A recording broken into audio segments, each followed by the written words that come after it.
নতুন নিয়মে কিভাবে নাগরিক প্রোফাইল নিবন্ধন করবেন আজকের ভিডিওতে আমি আপনাদেরকে সম্পূর্ণ প্রসেসটা দেখাই দিব। আপনারা অনেকেই নাগরিক নিবন্ধন করতে যাচ্ছেন কিন্তু এনআইডি কার্ড ভেরিফাই করতে পারছেন না, বা এনআইডি কার্ড ভেরিফাই করতে পারলেও লাস্টে গিয়ে তথ্য হালনাগাদ করতে পারতেছেন না, বা প্রোফাইলের 100% অগ্রগতি 100% করতে পারছেন না। অনেকে অনেক প্রবলেমে পড়তেছেন। তো আশা করি এই ভিডিওটা দেখলে আপনারা কিভাবে করবেন, প্রোফাইলের অগ্রগতি 100% কিভাবে করবেন এবং সেই সাথে প্রোফাইলের আইডি কার্ড ভেরিফাই কিভাবে করেন পুরো প্রসেসটা শিখে ফেলতে পারবেন। তো সম্পূর্ণ ভিডিওটি না টেনে ধৈর্য সহকারে দেখবেন এবং অবশ্যই শেয়ার করে অন্যকে দেখার সুযোগ করে দিবেন। তো বেশি কথা না বলে আমরা মূল ভিডিও শুরু করবো। তার আগে বলে রাখি, এরকম ভূমি সংক্রান্ত সকল তথ্য সবার আগে পেতে অবশ্যই পেজটিকে ফলো দিয়ে রাখুন এবং চ্যানেলটিকে সাবস্ক্রাইব করে রাখুন। তো let's go and check it out. তো চলে এলাম আমি কম্পিউটার স্ক্রিনে, পুরো প্রসেসটা কম্পিউটার দিয়ে দেখাচ্ছি। তো এখন পর্যায়ে চলে যাচ্ছে আমি ভূমি উন্নয়ন কর যে ব্যবস্থাপনা সিস্টেমে যে লগ ইন পোর্টাল আছে, আপনি সেখান থেকেও যেতে পারেন। আবার যেতে portal.land.gov.bd যে ওয়েবসাইট আছে সেখান থেকে আপনি নাগরিক লগ ইনেও যেতে পারেন। সেটা যেখান থেকেই দেন, আপনার কাজ একটাই, প্রথমে আপনাকে যেতে হবে এই রেজিস্ট্রেশন করুন নামের একটা অপশন আছে সেখানে। তো সেখান থেকে আপনাকে প্রথমে নাগরিক নিবন্ধন করতে হলে আপনাকে যেটা করতে হবে, প্রথমে আপনার নাম লিখতে হবে ইংরেজিতে। আইডি কার্ডে যে নামটা আছে ইংরেজিতে সেই নামটা সেম এখানে জাস্ট দেখে দেখে টাইপ করে দিবেন। তো আমি সেই নামটা, এই যার অ্যাকাউন্ট খুলতেছি তার নামটা এখানে জাস্ট দেখে দেখে অ্যাকাউন্ট টাইপ করে দিচ্ছি, এবং আমি যেই নাম্বারে নিবন্ধন করব সেই নাম্বারটা এখানে জাস্ট সিম্পলি টাইপ করে দিব।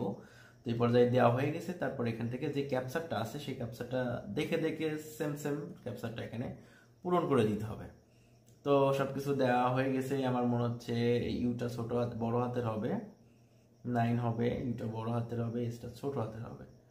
তো এখানে একটু ভুল হয়ে গেছে, এসটা ছোট হাতে দিতে ভুলে গেছি। তো আমি এখানে এসটা আবার ছোট হাতে দিয়ে দিই, তারপর সাবমিট করুন। তো এই পর্যায়ে আমার যখনই সাবমিট করুন ক্লিক করব, তখনই যার নাম্বারটা ওখানে ইনপুট করলাম তার নাম্বারে 6 সংখ্যার একটা ওটিপি যাবে। তো ওটিপি যখন যাবে, ওটিপিটা দিয়ে এখানে জাস্ট সিম্পলি সাবমিট বাটনে ক্লিক করলে আপনার ওটিপিটা নিয়ে গেলে, সাবমিট বাটনে ক্লিক করলে আপনার অ্যাকাউন্টটা হয়ে যাবে। তো ওটিপি চলে আসছে 665705।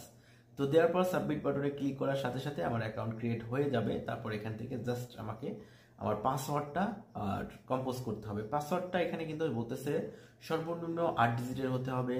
পাসওয়ার্ড অন্তত একটি বড় হাতের অক্ষর থাকতে হবে, পাসওয়ার্ড একটি ছোট হাতের অক্ষর থাকতে হবে, পাসওয়ার্ডের একটি সংখ্যা থাকতে হবে, এবং পাসওয়ার্ডের একটি বিশেষ অক্ষর যেটা হ্যাশ হতে পারে, স্টার হতে পারে, অথবা যে কোনো একটা চিহ্ন, এক কথায় হ্যাশ, স্টার অথবা @ যে কোনো আপনি একটা জিনিস দিতে পারেন। তো আমি এখানে যেটা দিয়েছি দিয়েছি। তো এরকম আপনি একটা স্ট্রং পাসওয়ার্ড বানাই তারপর পাসওয়ার্ড হালনাগাদ করুন, আপনি ক্লিক করবেন। তো ক্লিক করার পর আপনার অ্যাকাউন্টটা ক্রিয়েট হয়ে যাবে। এখন এই পর্যায়ে আপনার অ্যাকাউন্টটা নন ভেরিফাইড অ্যাকাউন্ট দেখতে পাচ্ছেন, এখানে মোবাইল নাম্বার ভেরিফাই হয়েছে, ইমেল ভেরিফাই নাই, এবং জাতীয় পরিচয়পত্র ভেরিফাই নাই। তো এই পর্যায়ে আমি এটা ভেরিফাই করার জন্য চলে যাব। আমার অ্যাকাউন্টটা নন ভেরিফাই অ্যাকাউন্ট, তো এখান থেকে জাতীয় পরিচয়পত্র দিয়ে এখান থেকে ভেরিফাই করে নিব। তো ভেরিফাই করার জন্য আমার জাতীয় পরিচয়পত্র নাম্বারটা আমাকে ইংরেজিতে আছে, ইংরেজিতে টাইপ করে দিতে হবে। তারপর আমার জন্ম তারিখটা যেটা আছে আইডি কার্ডের উপর, সেই সেম জন্ম তারিখটা এখানে সিম্পলি ইনপুট করে দিতে হবে। জন্ম তারিখ দেওয়ার পর আপডেট করে ক্লিক করলে আপনার অ্যাকাউন্টের যেই নাম আছে, বা নিজের নাম, মায়ের নাম এবং পিতার নাম, সেগুলো দিতে হবে। এখানে কপি পেস্ট করলে হবে না, আপনাকে টাইপ করে দিতে হবে একদম সেম টু সেম। এখানে যে লেখা আছে উপরে সেই লেখাটা এবং নিচে আপনাকে সেম সেম লিখে দিতে হবে জাস্ট।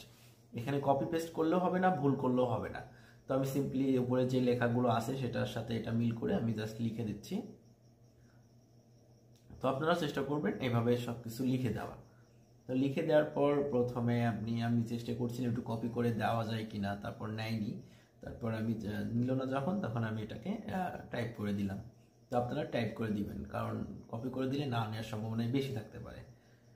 তো যখনই কপি করে নেওয়া হয়ে গেছে, আমার সবকিছু লেখা কমপ্লিট, এ পর্যায়ে লেখা কমপ্লিট। এবার আমি হালনাগাদ করুন বা যাচাই করুনে ক্লিক করলে আমার এটা হয়ে যাবে। তবে এখন হালনাগাদ বা যাচাই করুনে ক্লিক করলাম, দেখতে পাচ্ছেন আমার অ্যাকাউন্ট ক্রিয়েট কমপ্লিট। তো এখানে আব্দুল আজিজ কিন্তু নামগুলো পুরো নাম চলে আসছে, প্রোফাইল অগ্রগতি 20%। তো এখান থেকে আপনি প্রোফাইলের বাকি নামগুলো, প্রোফাইল আপডেট করুন ক্লিক করে আপনি এগুলো একটু হালনাগাদ করে নিতে পারেন, তাহলে আপনার প্রোফাইল অগ্রগতি বেড়ে যাবে। দেখতে পাচ্ছেন এখানে 40% চলে আসছে। তারপর আপনি ভূমি উন্নয়ন কর্মে যেয়ে আপনার হোল্ডিংটাকে সার্চ করে বের করে নিতে পারবেন। তো এই হলো মূলত প্রসেস। এই প্রসেসে আপনি খুব সহজে আপনার নাগরিক প্রোফাইলটা কমপ্লিট করতে পারবেন। তো ভিডিওটা ভালো লাগলে লাইক কমেন্ট শেয়ার করে পাশে থাকতে পারেন। এরকম ভূমি সংক্রান্ত সকল তথ্য সবার আগে পেতে পেজটিকে ফলো দিয়ে রাখতে পারেন, সেই সাথে চ্যানেলটিকেও সাবস্ক্রাইব করে রাখতে পারেন। দেখা হবে নতুন কোনো ভিডিওতে, ততক্ষণের জন্য আমি মেহেদী বিদায় নিচ্ছি। সব ভালো থাকবেন, সুস্থ থাকবেন, নিজের খেয়াল রাখবেন, আর সবসময় যেটা বলি ক্রিয়েটিভ মেহেদীর সাথে থাকবেন। আসসালামু আলাইকুম, আল্লাহ হাফেজ।